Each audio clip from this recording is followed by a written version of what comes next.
shingles are not failing because they are cheap. I want to establish that clearly and specifically at the start of this video, because the roofing industry has invested considerable effort in routing the conversation about premature shingle failure toward material quality, installer workmanship, and climate severity, all of which direct the homeowner toward a replacement purchase and away from the one variable that the building science literature consistently identifies as the primary driver of shingle failure in residential roofing: the temperature of the attic below the shingles. Your shingles are failing because your attic reaches 150 to 170 degrees Fahrenheit on a summer afternoon, and that heat is doing to the asphalt binder in your shingles from below what decades of UV exposure does to it from above, but on a compressed timeline that converts a 20-year architectural shingle into a 10-year shingle without the manufacturer, the installer, or the roofer who eventually quotes you a replacement ever mentioning that the temperature was the problem. The temperature is correctable. The correction costs $5 in materials and takes an afternoon of attic work. The replacement at the uncorrected temperature produces costs $12,000. I am Dr. Cole Ward, 38 years as a licensed structural engineer. Building envelope thermal performance assessment was a consistent component of my residential work, and the interaction between attic thermal conditions and roof assembly service life is one of the best documented relationships in residential building science. It is documented in Florida Solar Energy Center research published in 2009. It is documented in the Department of Energy's Building Technologies Office guidance on attic ventilation. It is documented in Oak Ridge National Laboratory field performance studies on attic air sealing. It is documented in the ASHRAE standards for moisture and thermal control in building assemblies. It is also documented, and this is the part that should interest every homeowner who has received a premature shingle replacement quote, in the warranty language of every major shingle manufacturer in the country. Your shingle warranty has a ventilation requirement clause. It specifies that the warranty is contingent on the attic ventilation meeting minimum performance standards. If your attic ventilation is inadequate and your shingles fail prematurely, your warranty claim will be denied. The roofing contractor who installed your shingles and the roofing contractor who is quoting your replacement are both aware that the ventilation requirement exists. Neither of them has mentioned it to you in the context of your premature shingle failure, because the warranty denial and the replacement it necessitates are the same event, and one of them is going to profit from it. The physics of how attic heat destroys shingles requires understanding what asphalt shingles actually are at the material level. An asphalt shingle is a fiberglass mat, the structural substrate, saturated with asphalt, which is a complex mixture of heavy petroleum hydrocarbons. The asphalt serves as the waterproofing and adhesive matrix that holds the mineral granules to the surface and gives the shingle its flexibility and water resistance. Asphalt is a thermoplastic material. Its physical properties change with temperature. At moderate temperatures, it is flexible, adhesive, and dimensionally stable. As temperature increases, it becomes progressively softer, less viscous, and more prone to flow. At the sustained elevated temperatures present in poorly ventilated attics, 150 to 170 degrees Fahrenheit at the shingle underside on summer afternoons, the asphalt binder undergoes accelerated oxidative degradation. Oxygen dissolved in the heated asphalt reacts with the hydrocarbon molecules, progressively converting the flexible, high molecular weight asphalt components into brittle, low molecular weight oxidation products. The shingle becomes increasingly rigid and increasingly prone to cracking. The granule adhesion degrades as the asphalt matrix beneath the granules loses its viscosity and cohesive strength. The Journal of Building Physics published thermal degradation data on asphalt shingle binder in 2008 showing that shingles subjected to repeated elevated temperature cycling equivalent to poor attic ventilation conditions showed oxidative degradation equivalent to 15 additional years of ambient weathering, meaning a shingle installed in a poorly ventilated attic ages at approximately twice the rate of an identical shingle installed in a properly ventilated attic under identical exterior climate conditions. The shingle manufacturer warranted a 20-year product. The attic condition you were not told to correct converted it into a 10-year product. The warranty was voided by the ventilation clause. The replacement quote is $12,000. The Florida Solar Energy Center published research in 2009 that measured the actual impact of attic ventilation on shingle temperatures in residential buildings under Florida summer conditions. The study instrumented identical homes with different attic ventilation configurations and measured both attic air temperature and shingle underside temperature throughout the summer. Homes with properly functioning passive ventilation, clear soffit intake vents, and functional ridge vent exhaust showed attic air temperatures averaging 20 to 30 degrees Fahrenheit lower than homes with inadequate ventilation under identical exterior conditions. Shingle underside temperatures in the adequately ventilated homes were 15 to 25 degrees lower than in the inadequately ventilated homes.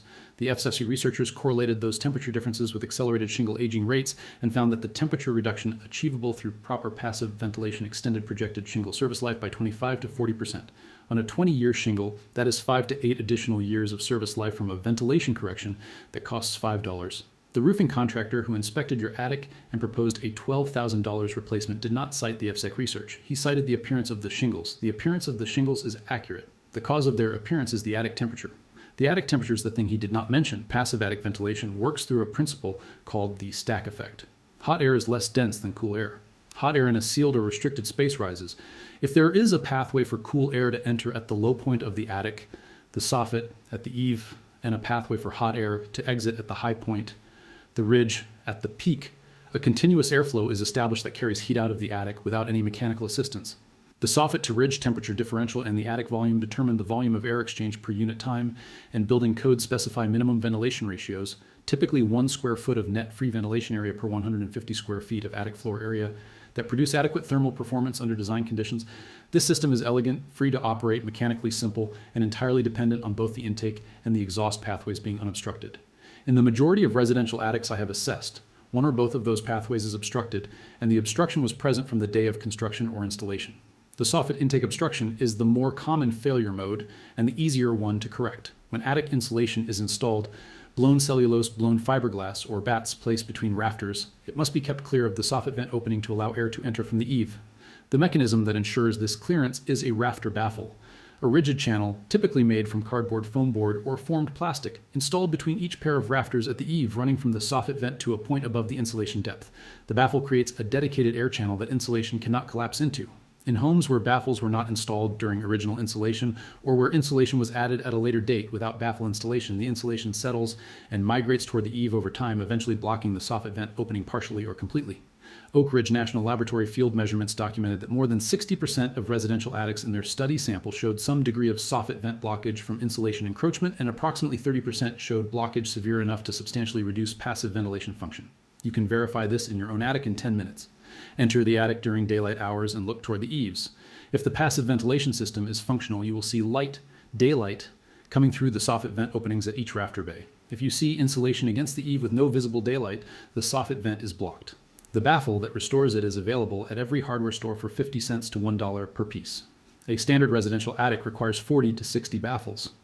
Total material cost $20 to $60. Installation time per baffle 3 to 5 minutes from the attic floor. The ridge vent obstruction is less common but more consequential when it occurs. Ridge vents are installed along the full length of the roof peak, providing the exhaust pathway for the passive ventilation system. The ridge vent functions as designed when it is open along its full length, and when the air pathway between the attic space and the ridge vent opening is unobstructed. 2 failure modes occur in practice.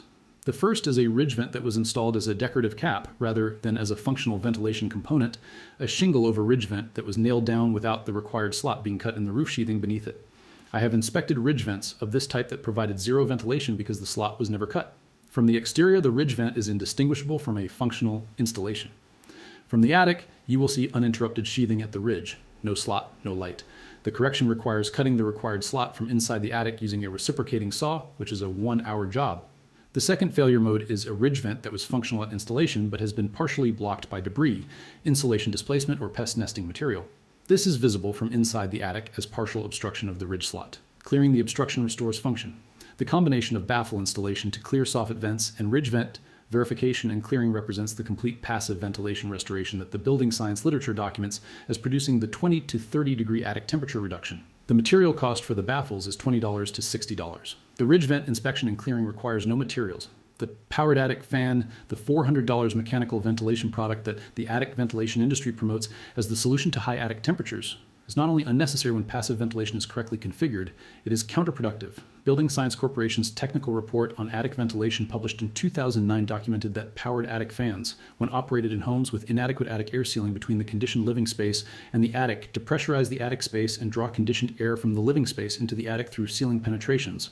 Light fixtures, plumbing penetrations, electrical boxes, replacing the air they exhaust from the attic with air-conditioned air from below. The net effect is increased cooling load on the HVAC system, higher energy bills, and minimal actual reduction in peak attic temperatures because the fan runs only when the thermostat triggers it, which is after the attic has already reached peak temperature. The passive system, when correctly configured, runs continuously whenever there is any temperature differential between the attic and the exterior, which during summer means continuous operation from early morning through late evening. The passive system costs $5 in baffle material and $0 in operating cost. The powered fan costs $400 installed and increases your electricity bill. The roofer who recommends the powered fan and quotes you the replacement simultaneously is not offering you the building science literature's preferred solution. He is offering you 2 revenue events instead of 1. The Asphalt Roofing Manufacturers Association Residential Roofing Manual specifies minimum ventilation requirements and explicitly states that inadequate ventilation voids shingle warranties. CertainTeed's current shingle warranty documentation states that the warranty does not apply to shingles installed on roofs with inadequate ventilation, defined by reference to building code minimum requirements. GAF's warranty documentation contains identical language. These are the 2 largest shingle manufacturers in North America. Their warranty language is not obscure fine print. It is a central condition of the coverage you purchased. The roofer who installed your shingles was aware of this condition. He was aware of whether your attic ventilation met the specification at time of installation. If it did not, he was aware that the shingles he was installing were not covered by the warranty he was selling you. He did not mention it. The roofer now quoting your replacement is aware that your attic ventilation is inadequate. He inspected the attic. He's also aware that correcting it before replacement would extend the life of the new shingles substantially and reduce the likelihood of a repeat replacement call on a compressed timeline. He has not mentioned the ventilation correction. He has mentioned the replacement. I spent 38 years in a profession that required understanding the difference between what a building needed and what a contractor proposed to do to it. The attic temperature behind premature shingle failure is one of the clearest examples of that gap in all of residential construction. The building science is unambiguous. The FSAIC data is published. The DOE guidance is available. The warranty language is in the document you signed. The correction cost $5 in foam baffles and an afternoon in the attic. The failure that the uncorrected condition produces costs $12,000 and generates a replacement that will fail on the same timeline if the attic temperature is not addressed first. Check your soffit vents. Install baffles where the insulation has blocked the eave. Verify that your ridge vent slot is open and unobstructed. Measure your attic temperature on a summer afternoon before and after the correction if you want to verify the results yourself. The FSAIC documented a 20 to 30 degree reduction. You will see something in that range. Your shingles will see it too, and they will last the 20 years they were warranted to last, rather than the 10 they were delivering in a 165 degree attic that nobody told you to correct. Share this with someone who just got a premature roof replacement quote. Subscribe if you want to know what other thermal or moisture condition inside your house is shortening the life of an exterior component, while the industry replacing that component collects the invoice that the uncorrected condition was always going to